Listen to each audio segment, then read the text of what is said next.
ഞാനിവിടെ മൾബറിൻ്റെ തൈ മേടിച്ചിട്ട സമയത്ത് എന്നോട് കുറേ പേര് കണ്ടപ്പോൾ ചോദിച്ചിട്ടുണ്ടായിരുന്നു, ഇതെന്ത് ഈ മൾബറിൻ്റെയൊക്കെ തൈ മേടിച്ചിട്ട് ഇതൊക്കെ പറമ്പിലുണ്ടായിരുന്നോ അല്ലെങ്കിൽ വെട്ടി കളഞ്ഞതായിരുന്നോ ഒക്കെ.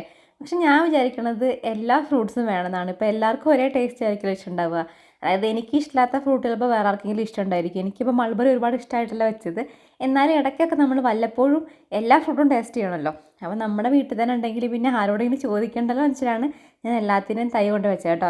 ഇനിയിപ്പോൾ വലുതാകുമ്പോൾ നിച്ചൂട്ടിനാണെങ്കിലും വേണമെങ്കിൽ കഴിക്കാമല്ലോ, അല്ലെങ്കിൽ അവർ സ്കൂളിലൊക്കെ പോകാൻ തുടങ്ങുന്ന സമയത്ത് കുട്ടികൾ കൊണ്ടു കൊടുക്കാമല്ലോ. ഇപ്പം നമ്മളൊക്കെ പഠിക്കുന്ന സമയത്ത് ആരെങ്കിലും എന്തെങ്കിലും ഒരു ഫ്രൂട്ട് കൊടുക്കുന്ന സമയത്ത് ഭയങ്കര രസമായിരിക്കും കഴിക്കാനായിട്ട്. നെല്ലിക്ക അതേപോലെ തന്നെ അത്തിപ്പഴമൊക്കെ അങ്ങനെയാണ് കഴിക്കാൻ കിട്ടാറ്.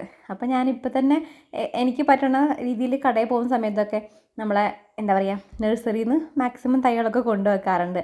അങ്ങനെ നമ്മൾ വെച്ച മൾബറിയിലെ ഒരു കായാണ് ഞാൻ പറിച്ച് കഴിച്ചത് കേട്ടോ. അത് ആ ഒരു കഴിക്കലിൽ പുളിയായിരിക്കും, ഭയങ്കര നല്ല ഡാർക്ക് ഒരു കറുപ്പ് കളറിലേക്ക് വരില്ലേ, അങ്ങനെ കഴിക്കുമ്പോൾ നല്ല ടേസ്റ്റാണ് അത്.